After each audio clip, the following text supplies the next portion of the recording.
Good afternoon. It's June 3rd, 2020. And I wanted to spend a few minutes with my family. My family that can also and should be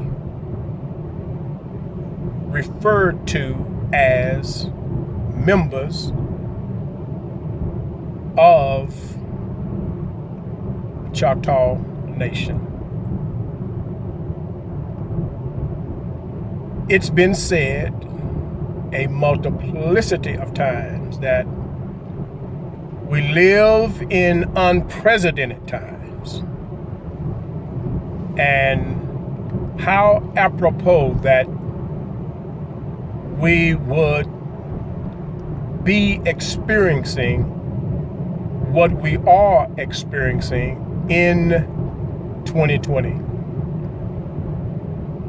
2020 for perfect vision, seeing what you ought to see clearly without obstruction.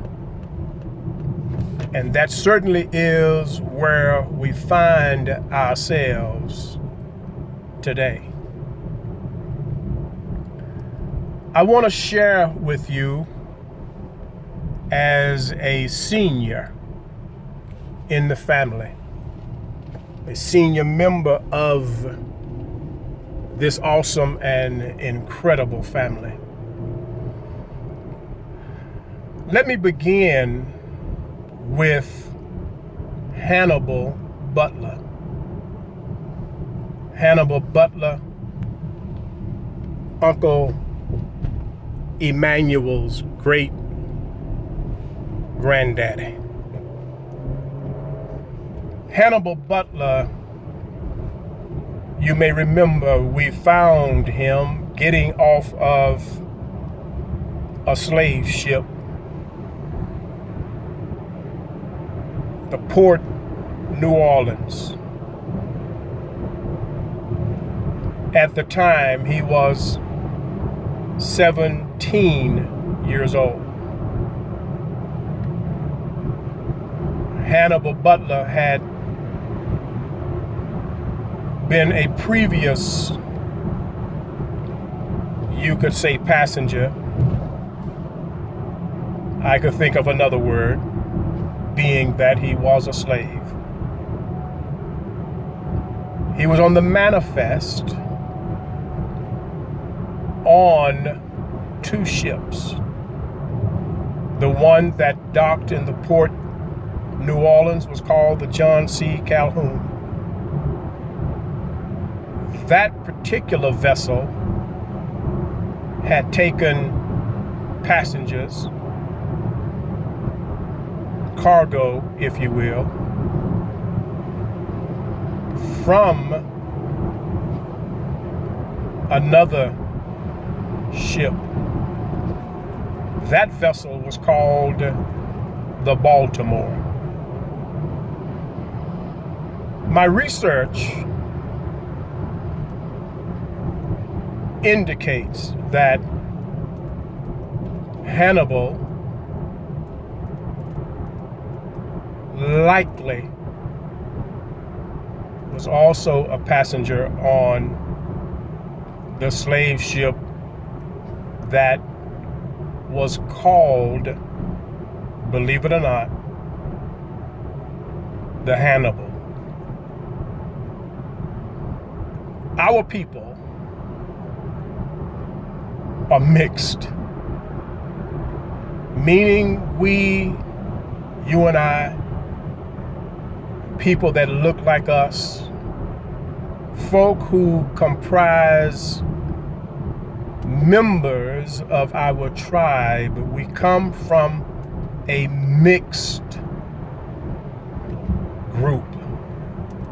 We are a conglomerate, if you will. Meaning Hannibal likely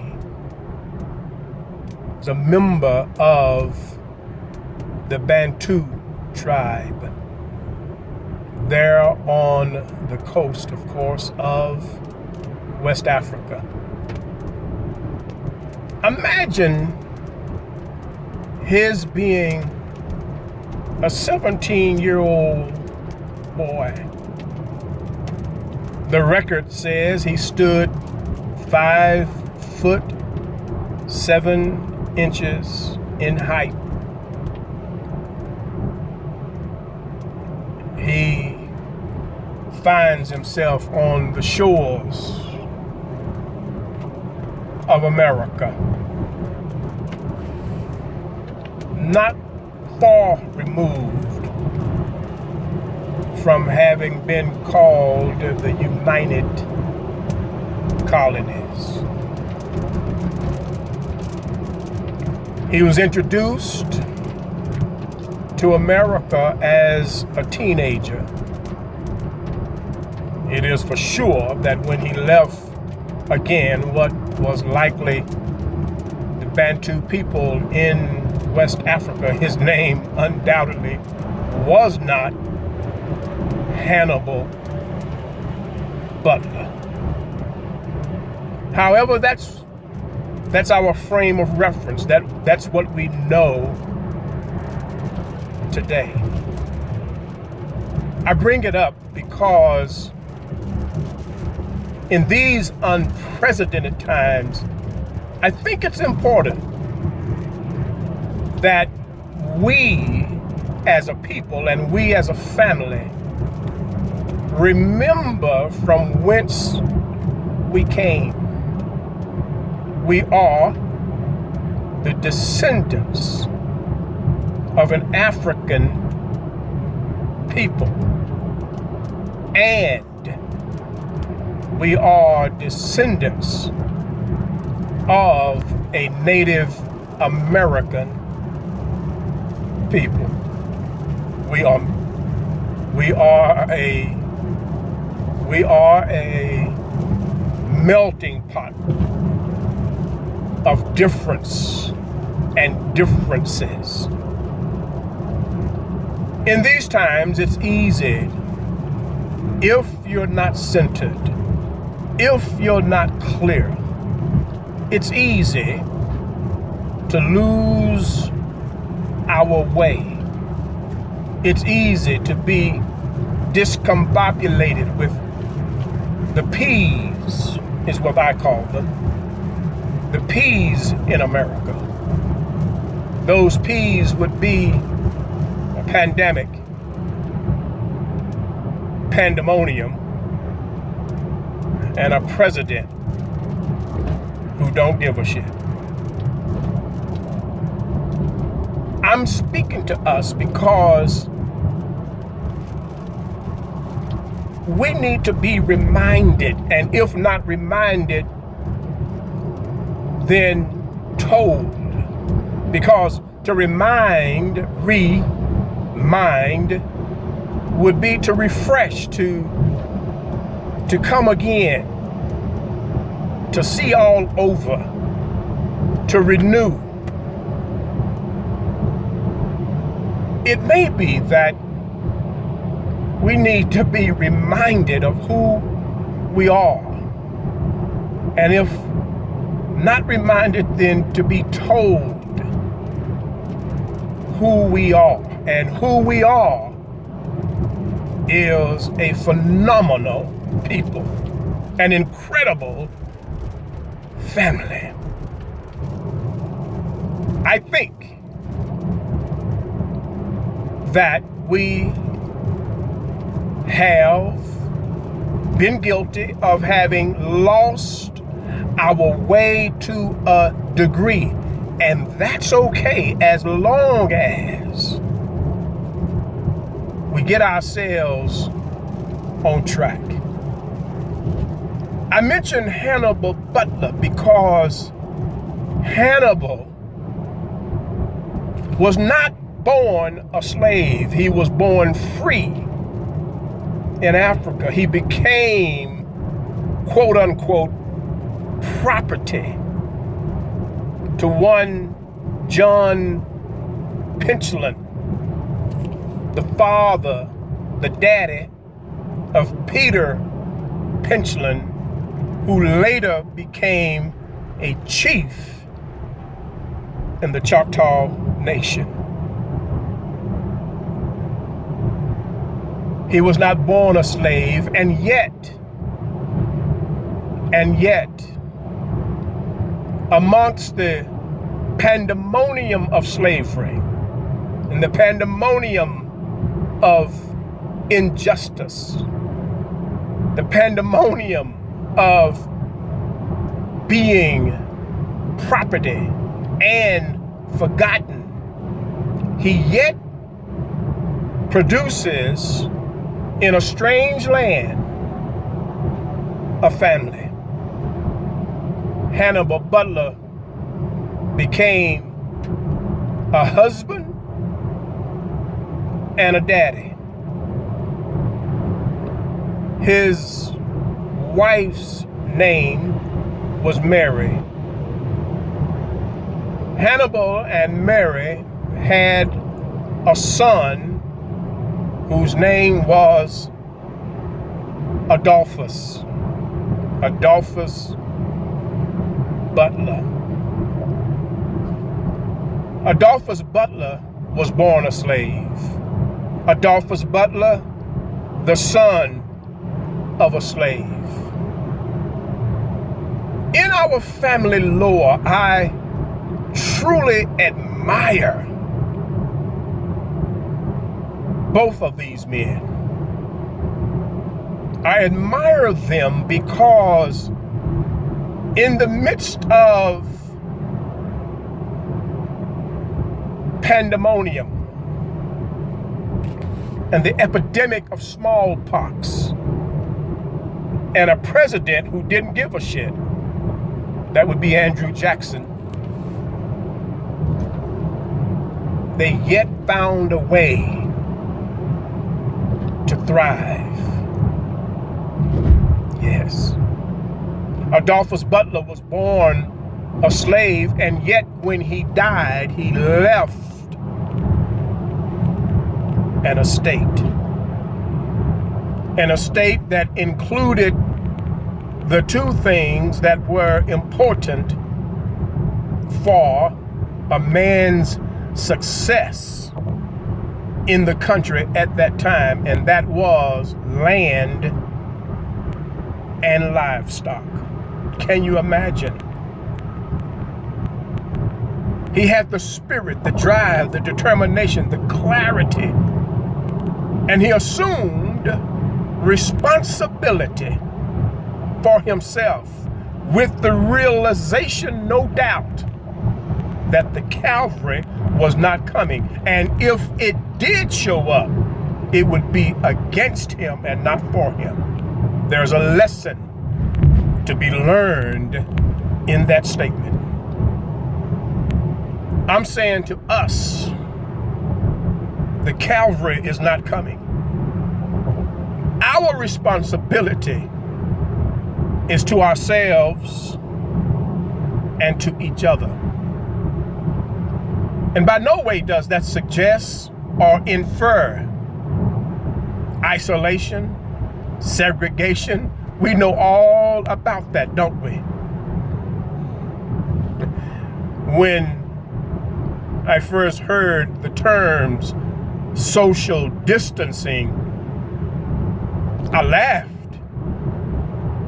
I laughed because Hannibal Butler, Adolphus Butler, Mary Johnson, Mary Gibson, July Johnson, Martin Johnson, our family grew up with social distancing. It was called segregation, or worse. And yet they managed to produce family, togetherness. And out of that, they gave birth to prosperity and wealth. Those are the things that we need to remind ourselves of in these critical times to somehow latch hold of and breathe the spirit of fortitude and courage and being about the business of knowing, recognizing, affirming for ourselves who and what we are. The Calvary is not coming. Who we are as a nation, if all of us, put all of us together, economically we have power. We have more power than we realize. Look at the numbers. We represent $1.8 trillion in spending power. However, with that $1.8 trillion, we don't have a hospital in our community or a grocery store around the corner. We spend what we earn rather than invest in ourselves and in our communities. To a degree, we have our priorities mixed up. And by that I mean, should we be protesting social injustice? Absolutely. We should be protesting social inequality. Absolutely. And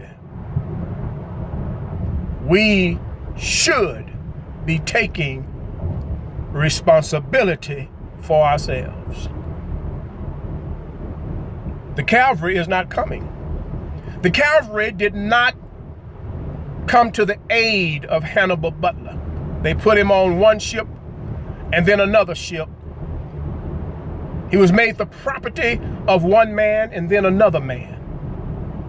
And yet he found a way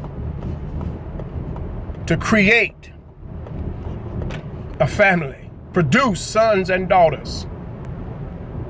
One of those sons is our great-great-granddaddy, who, as I said, died having left an estate, although he was born a slave. We're protesting.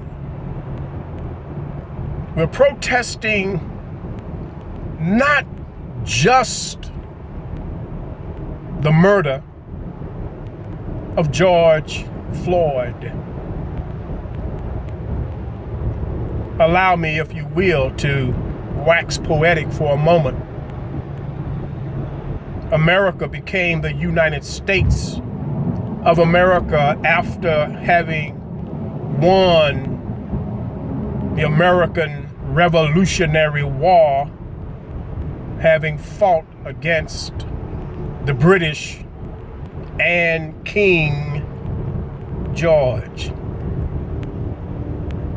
America is fighting today and have been fighting intensely because of King Rodney and George Floyd. Haven't you, or have you, given any thought to how things have not changed? And I think I have some insight as to why they haven't. we've been looking in the wrong place. Any time, and take this from a man who has lived 64 long years, 64 hard years, 64 nonetheless short years that are packed with some degree of wisdom. And that wisdom is, anytime we look outside ourselves, we're looking in the wrong place. The answers that we seek, the answers for social change, the answers for social justice, the answers for social recognition reside in us. The Calvary is not coming. Dare I say that when we come to the place, to the realization that this problem we can fix, because it's the same old story. It's the same old rule. I remember when I was a boy, there was this cat, his name was Charles. Charles would beat me up. He would go to school every day, not to learn. He would show up at Ralph J. Bunch Elementary for the sole purpose of making my life hell. And he was successful because I was afraid. I was afraid, and I protested, and I ran. And I ran and kept running, and he kept beating me up until one day I stopped running. And I stopped protesting. I held my ground. I stood on my rock. And I defended myself. I'd like to tell you that I dusted his britches. I didn't. However, he never messed with me again because he found that I was willing to stand my ground.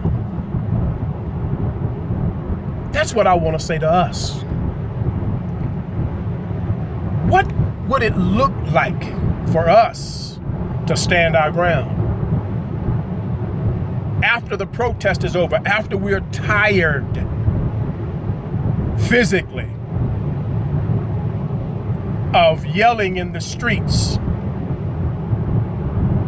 what comes after that will define if whether or not this continues. I suggest that what we do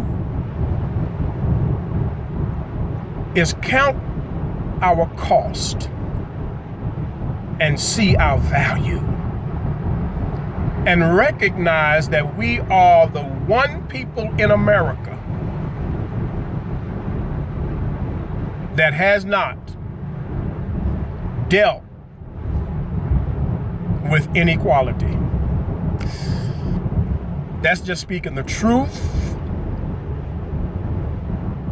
the way it is. We have not dealt with inequality because we've looked for others to validate us. Others will validate us when and only when we validate ourselves.